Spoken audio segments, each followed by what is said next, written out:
ప్రతి పూజలో తమలపాకులు ఎందుకు తప్పనిసరి?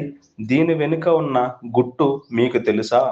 హిందూ సాంప్రదాయాల్లో తమలపాకు ఎంతో పవిత్రమైనది. పురాణాల ప్రకారం తమలపాకులో లక్ష్మీదేవి నివసిస్తుందని నమ్మకం. అందుకే ప్రతి శుభకార్యంలో, ప్రతి పూజలో తమలపాకులు తప్పక వాడుతారు. తమలపాకు ఆకారం హృదయాన్ని పోలి ఉంటుంది.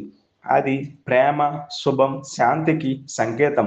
ఆయుర్వేదం ప్రకారం తమలపాకు జీర్ణశక్తిని పెంచుతుంది, శరీరానికి శుద్ధిని ఇస్తుంది. దేవుడికి తమలపాకు సమర్పించడం అంటే మన హృదయాన్ని సమర్పించినట్టే అని భావిస్తారు. అందుకే పూజలో కొబ్బరికాయ, పసుపు, కుంకుమతో పాటు తమలపాకు తప్పనిసరి. ఇక మీదట పూజలో తమలపాకు పెట్టేటప్పుడు దాని వెనుక ఉన్న ఈ ఆధ్యాత్మిక రహస్యాన్ని గుర్తుంచుకోండి.